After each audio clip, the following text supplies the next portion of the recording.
After a long pause, Ukraine is resuming prisoner exchanges. Umerov has announced when and how many people will be brought home. Russia has missed the deadlines for capturing Pokrovsk. Putin is in a fit, but nothing is working out for him. They can't manage without North Korea anymore. It has become known what North Korean military personnel are doing in Russia, minus 4 S-400 systems and 2 radars. The SBU destroyed a military unit in Novorossiysk. Drone sanctions against Lukoil. Last night, the defense forces shut down another oil refinery. In Russia, a plane literally started falling apart mid-flight. Passengers captured stunning footage. And an incredible story from Khmelnytskyi. A lioness that escaped from a zoo was roaming a southern city. Hello, my name is Volodymyr Karabakh. Watch the latest news that matters to Ukraine and the world right now.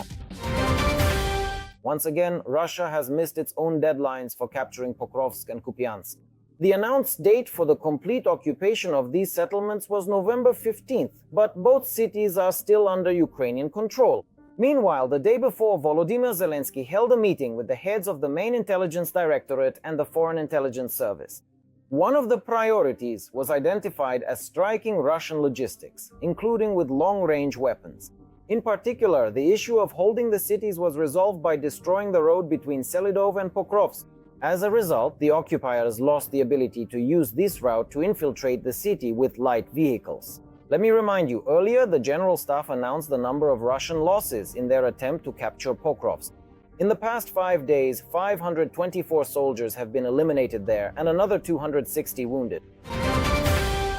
And in an attempt to somehow remedy the situation at the front, Russia has begun a total mobilization in the occupied territories, particularly in the Luhansk region.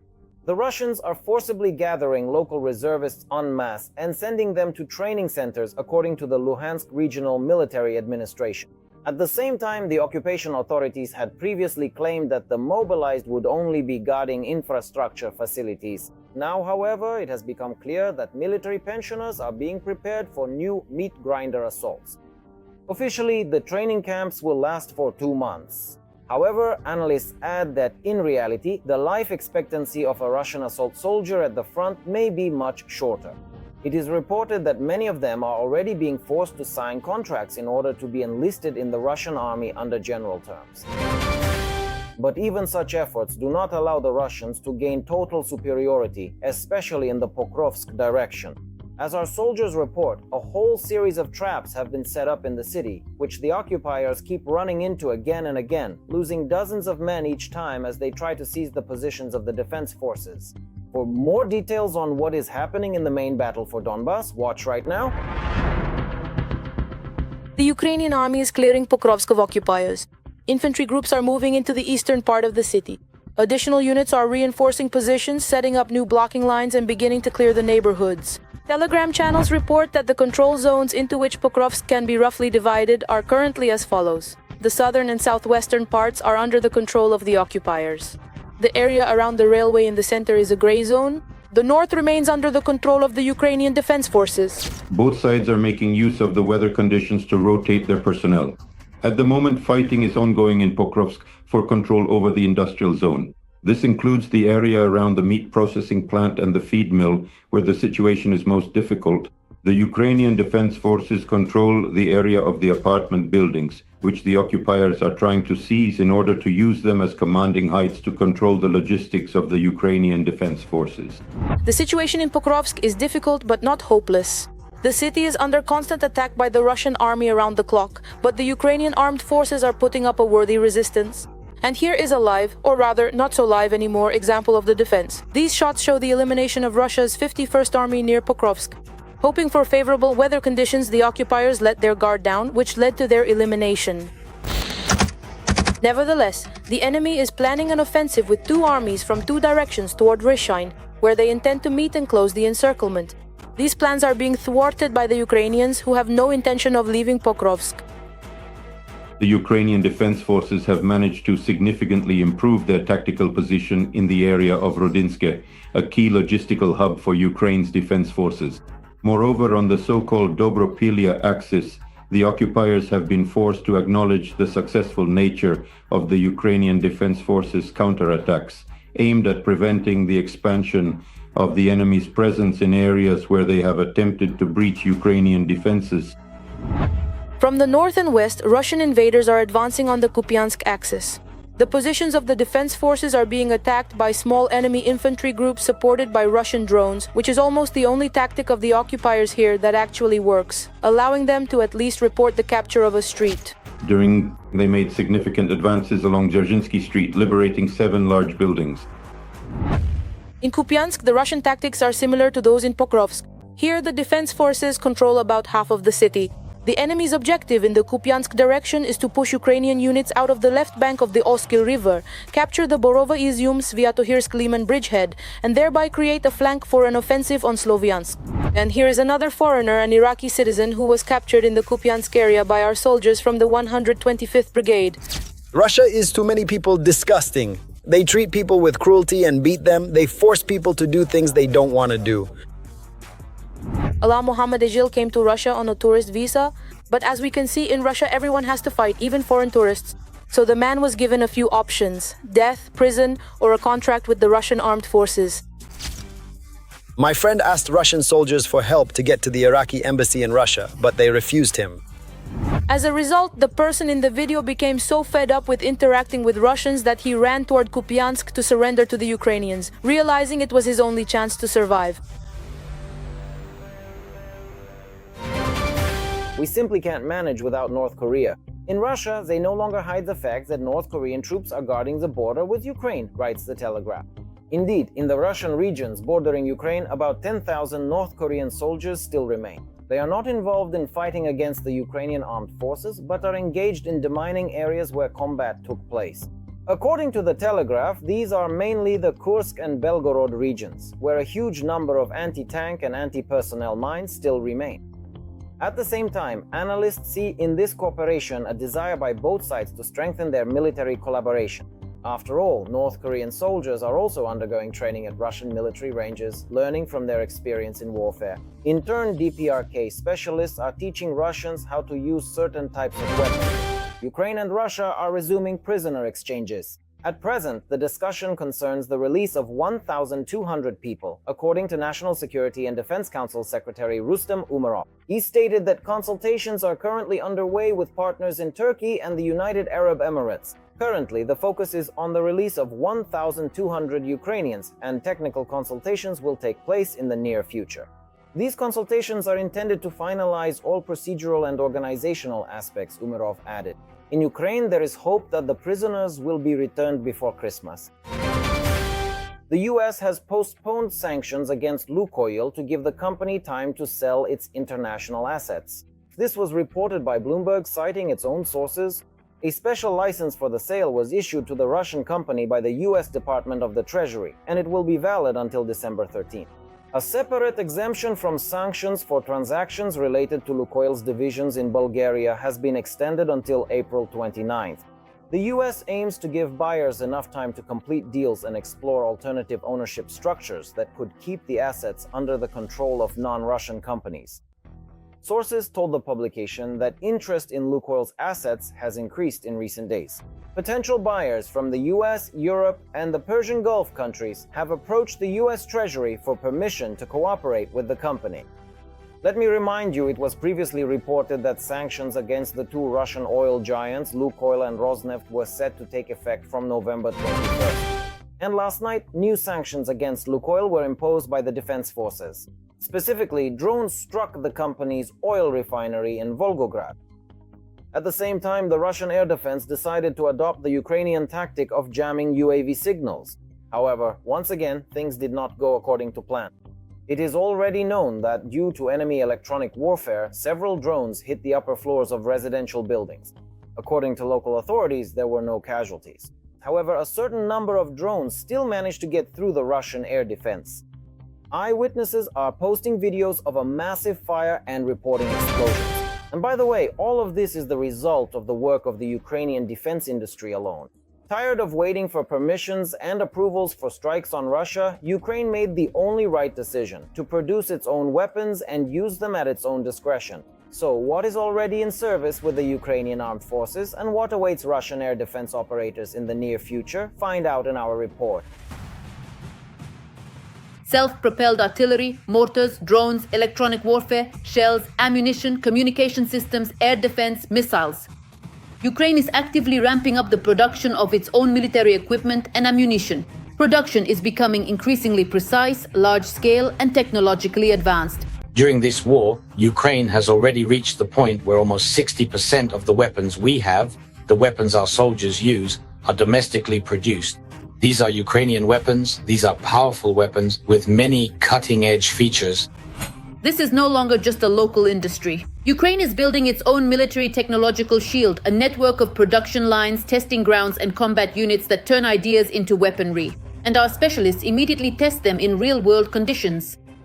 The Ukrainian side is scaling up precisely those strike systems with a range of over 1,000 kilometers. Let's start with drones, those small but decisive pieces of technology that instantly change the rules of war.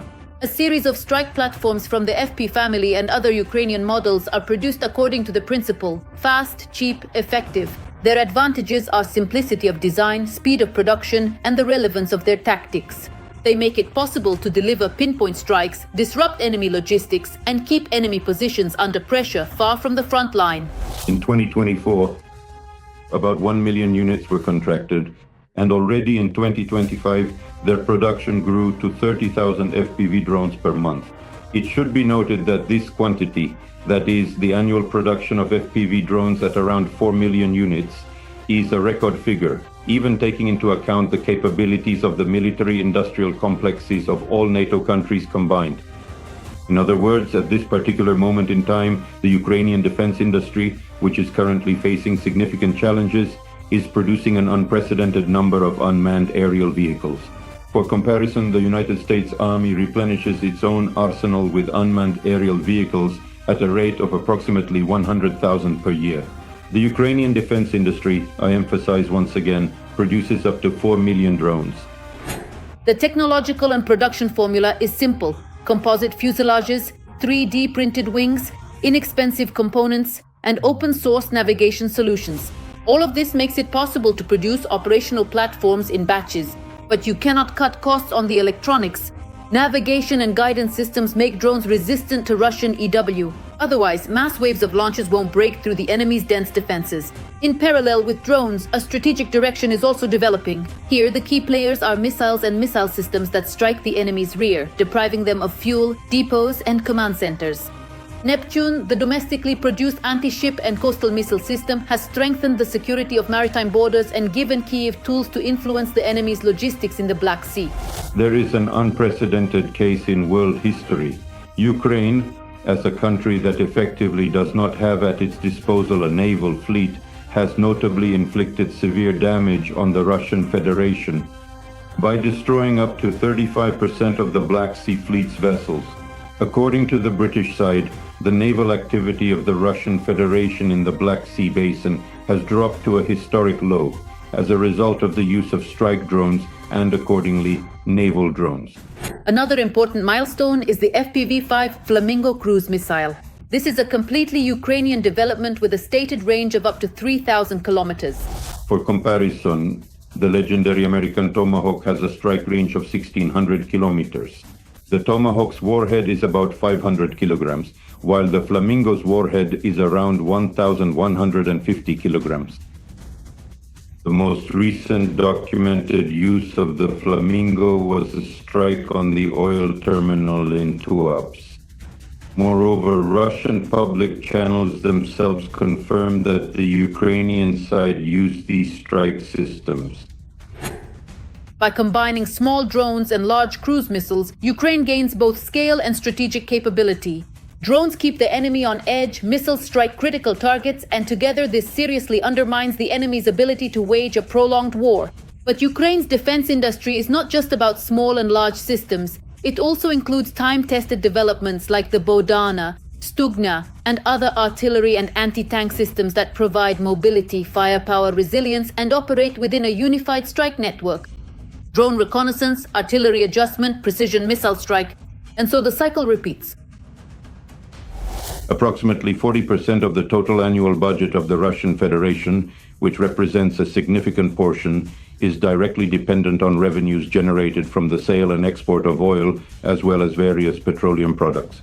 Accordingly, and taking into account the critical importance of this budget-forming sector for the economy of the occupier country, the Ukrainian side makes necessary and timely adjustments to its actions. Specifically, this includes the strategic use of advanced strike drones and other effective means of destruction, namely the so-called Flamingo and Neptune systems, in the ongoing process of neutralizing, disabling, and disrupting the functioning of the oil refining complex and related infrastructure of the Russian Federation. According to the Russian side's estimates, the losses resulting from the Ukrainian strike on the oil refining complex of the Russian Federation amount to approximately $100 billion. Ukraine's production capabilities are already extending beyond its borders. Through agreements and joint projects, Ukrainian companies are localizing assembly and serial production in European countries. If before the start of the full-scale war, the Ukrainian defense industry lagged behind, then already in 2024 production volumes reached about $9 billion, and in 2025 they grew to $35 billion. Plans for 2026 include scaling up to $60 billion, and this is just the beginning. Losses amounting to billions of dollars. The Russians lost 4 S-400 systems and 2 radars. This is how the consequences of the recent Defense Forces attack on Novorossiysk became known. Satellite images confirm the incredible operation by the security service. In particular, it is reported that the attack was carried out by drones from the SBU Alpha Special Operations Center. Specifically, the occupiers lost 4 launchers of the S-400 Triumph surface-to-air missile system. They were located on the territory of the military unit of the Kuban Red Banner Regiment. 2 early warning and target acquisition radars were also destroyed. In total, approximately 12 S-400 Triumph SAM launchers were stationed on the territory of the military unit. There is a high probability that they were also damaged as a result of the attack. Let me remind you that on the night of November 14th, the SSU and the Defense Forces of Ukraine attacked Novorossiysk. In addition to the military unit, an oil port in the city was also hit. Every voice matters. Join our community, support independent journalism and help us bring you the truth from Ukraine. Become a member of Ukraine Today. Join us now. And it seems that even Donald Trump himself is now not opposed to showing the village to the Russians. Having heard enough about the invincible Oreshniks and Burevestniks, the United States decided to show what they have in their own arsenal. The Ukrainian army is clearing Pokrovsk of occupiers. Infantry groups are moving into the eastern part of the city. Additional units are reinforcing positions, establishing new blocking lines, and beginning to clear the neighborhoods. Telegram channels report that the control zones into which Pokrovsk can be roughly divided are currently as follows. The southern and southwestern parts are under the control of the occupiers. The area around the railway in the center is in the gray zone. The north remains under the control of the Ukrainian Defense Forces. Both sides are taking advantage of the weather conditions to rotate their personnel. At the moment, fighting is ongoing in Pokrovsk for control over the industrial zone. This includes the area of the meat processing plant and the feed mill, where the situation is the most difficult. The Ukrainian Defense Forces control the area of apartment buildings, which the occupiers are trying to seize in order to use them as commanding heights to control the logistics of the Ukrainian Defense Forces. The situation in Pokrovsk is difficult but not hopeless. The city is under constant attack by the Russian army, which is receiving a worthy response from the Ukrainian armed forces. And here is a live, or rather not so live anymore, example of the defense. These shots show the elimination of the 51st Russian army near Pokrovsk. Relying on the weather conditions, the occupiers felt quite carefree, which led to their elimination. Nevertheless, the enemy is planning an offensive with 2 armies from 2 sides on Hryshyn, where they intend to meet and close the encirclement. These plans are being thwarted by the Ukrainians, who have no intention of leaving Pokrovsk. The Ukrainian Defense Forces have managed to significantly improve their tactical position in the area of Rodinsky, a key logistical hub for Ukraine's defense forces. Moreover, in the so-called Dobropilya direction, the occupiers have been forced to acknowledge the successful nature of the Ukrainian Defense Forces counterattacks, aimed at preventing the expansion of the enemy's presence in areas where they have attempted to break through Ukrainian defenses. From the north and west, Russian invaders are advancing in the Kupyansk direction. The positions of the defense forces are being attacked by small enemy infantry groups supported by Russian drones, which is almost the only tactic of the occupiers here that actually works, allowing them to at least report the capture of a street. They made significant advances along Dzerzhinsky Street, liberating 7 large buildings. In Kupyansk, the Russian tactics are similar to those in Pokrovsk. Here, the defense forces control about half of the city. The enemy's objective in the Kupyansk direction is to push Ukrainian units out of the left bank of the Oskil River, capture the Borova-Izyum-Sviatohirsk-Lyman bridgehead, and thereby create a flank for an offensive on Sloviansk. And here is another foreigner, an Iraqi citizen, who was captured by our soldiers of the 125th Brigade in the Kupyansk area. The Russians are simply disgusting to many people. They treat people with cruelty and beat them. They sometimes force people to do things they really don't want to do. Ala Mohammed Tajil came to Russia on a tourist visa.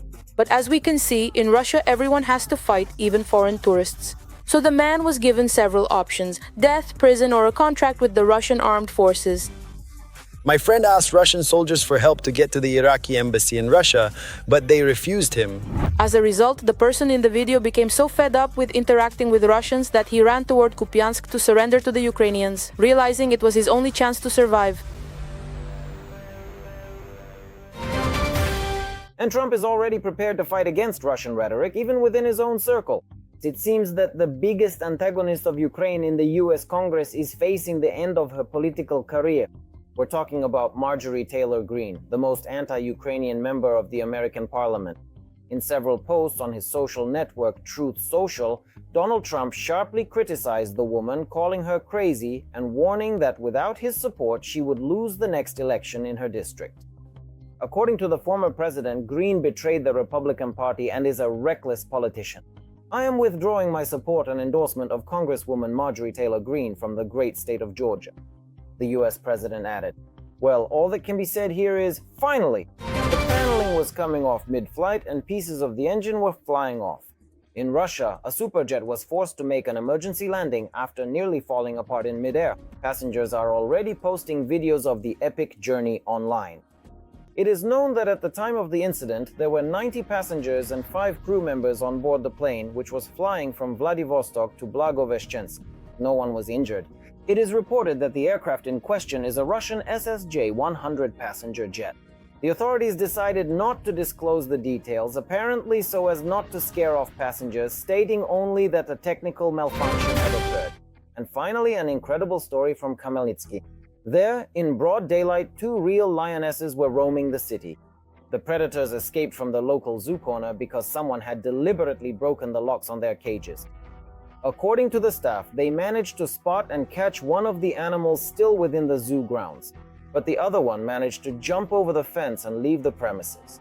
To assist in the search, rescuers and police were called in, and with the help of drones, they quickly located the escapee. The frightened lioness was hiding nearby in an unfinished building, but she has now been returned to her enclosure. The director of the facility reported that unknown individuals had previously broken the locks on the cages, which was apparently the reason for the escape. At present, law enforcement is working to determine who might have damaged the enclosures and why. With that, I say goodbye to you. More news will be in the broadcast at 4 o'clock. In the meantime, be sure to leave comments under this video, don't forget to like it, and subscribe to our channel to learn even more.